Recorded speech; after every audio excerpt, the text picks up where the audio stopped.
धुआं दिख रहा है ना, दिसला वो का? कोयले से बिजली का उत्पादन करने का केंद्र है। इस भाप के इंजन के भी अनेक अजीब तरीके हैं। ये बिजली की इंजन की तरह तुरंत मुड़ नहीं सकता, इसलिए उसे घुमाने के लिए ये टर्न टेबल जो दिख रहा है उसका उपयोग किया जाता था, इस तरह।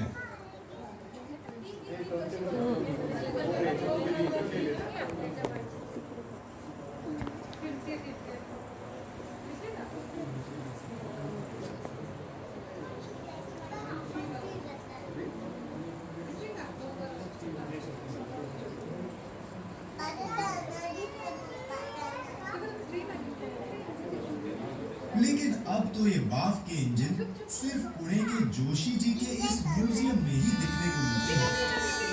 अरे वो देखो, एक गाड़ी वहां से निकली, उसे सिग्नल भी मिल गया।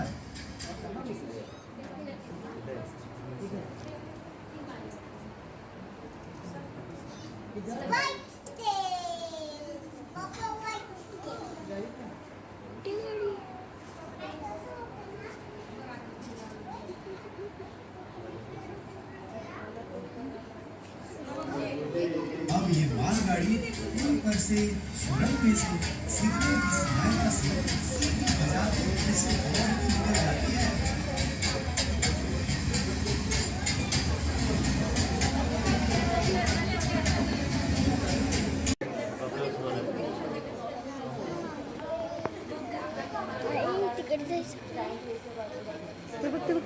वर खाली होता है बघते हॉटेल। पूरा शहर कैसे छोटा दिखता है ना। अरे वो देखो, वहाँ तैरने के लिए तालाब है और उसमें कुछ लोग तैर भी रहे हैं। इस तालाब के बाजू में आपको एक बड़ा सा पेड़ दिख रहा है ना। उसकी खासियत है कि जब भारत में पहली बार रेलगाड़ी शुरू हुई, तब यदि ये पेड़ लगाया होता तो उसकी चौड़ाई जितनी हो सकती थी उतनी ही उसकी चौड़ाई है। वो देखिए, उस टावर के नीचे एक गार्डन दिख रहा है ना, कितना सुंदर है। उसमें जो बच्चों के खेलने की बड़ी बड़ी चीजें हैं वो यहाँ से एकदम छोटी छोटी दिखती हैं।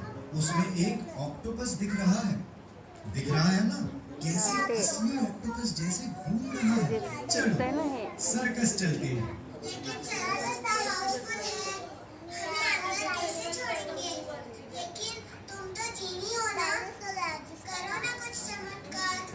अच्छा, तो ये लो।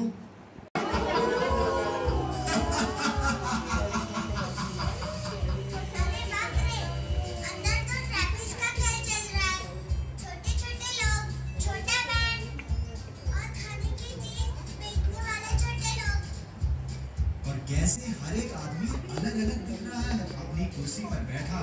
सब कुछ अजीब है। सब बहुत अच्छा लग रहा है। वो सब ठीक है, पर मैं ज्यादा देर तक इस तंबू को उठाकर पकड़े नहीं रख सकूंगा। बाद में फिर से देखते हैं। मैं इसे अब नीचे रख देता हूँ, ऐसे।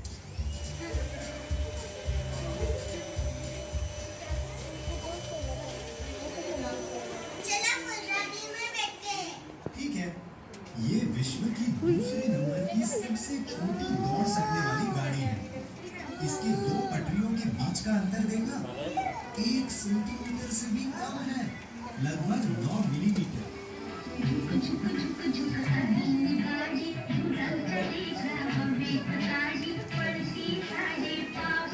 ये 1 से 160 इस प्रमाण में तैयार की गई है।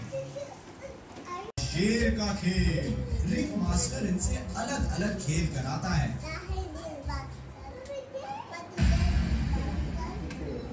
अरे वो देखो, वहाँ तो बड़ी आग लग गई है और धुआं भी दिख रहा है। कोई फायर ब्रिगेड को बुलाओ, जल्दी से फायर ब्रिगेड। अरे ये देखो, फायर ब्रिगेड तो आ भी गई।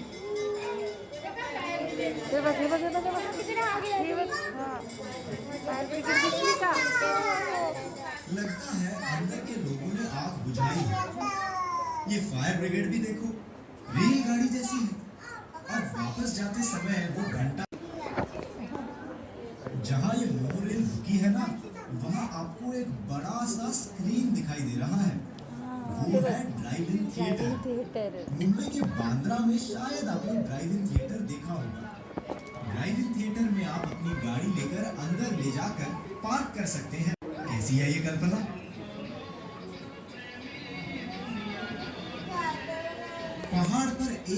ऊंचाई पर भी रेलगाड़ी जा सकती है, लेकिन ढलान पर ना गिरे ऐसी उसकी कुर्सियों की रचना की हुई होती है। वो देखो, वो लाल रंग की गाड़ी दिख रही है ना, उसे फनिक्यूलर रेलवे कहते हैं।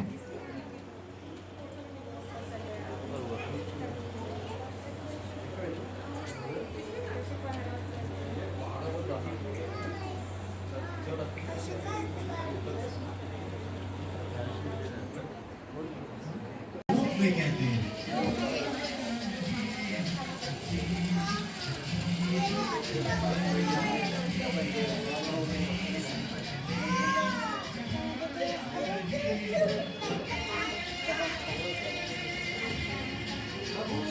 अब इस रोपवे से हम रायगढ़ पर भी जा सकते हैं।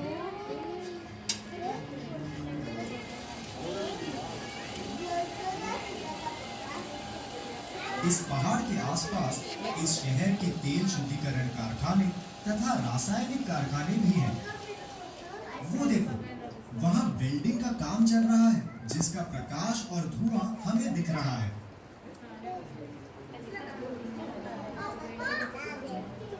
दरअसल हमें पहाड़ पर चलते चलते सैर करनी चाहिए, लेकिन पहाड़ ही हमारे पास आ गया तो घूमने वाला पहाड़, क्या बात कर रहे हो? लो, ये देखो, सामने पहाड़ में समुद्र का किनारा दिख रहा है, पहाड़ पर रास्ता दिख रहा है, एक किला भी दिख रहा है, पुल के नीचे फव्वारे भी दिख रहे हैं।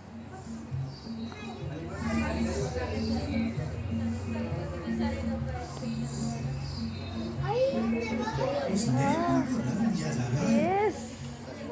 पहाड़ पर गिरियारोहक अपना अभ्यास कर रहे हैं, कहीं कहीं मधुमक्खियों के घर भी दिख रहे हैं। ये वो फार्म बना रहा है, उसके पीछे सैनिकों तिकड़े का हुए अभ्यास चल रहा है।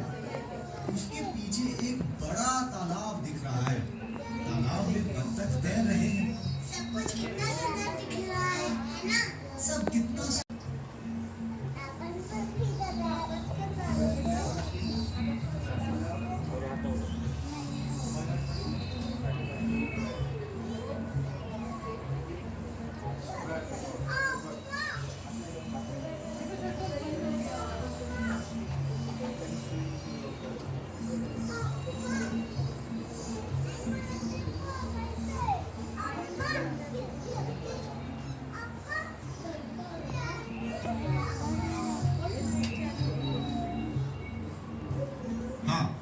लेकिन अब शाम हो रही है, शहर में लाइट्स लगने लगे हैं। ये लाइट्स तारे जैसे दिखते हैं, नहीं?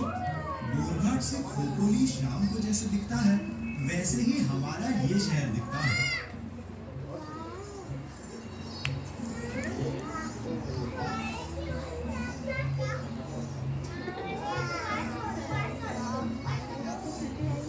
शहर के बीच में कुछ इमारतें हैं जिनकी लाइट्स बंद हैं। शायद ये इमारतें ऑफिस की होंगी। दिन भर काम करके ये लोग थके भागे घर गए होंगे।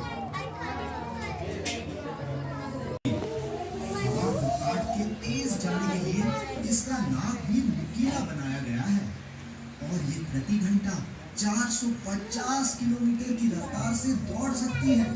मतलब पुणे से मुंबई तक का सफर सिर्फ 45 मिनटों में।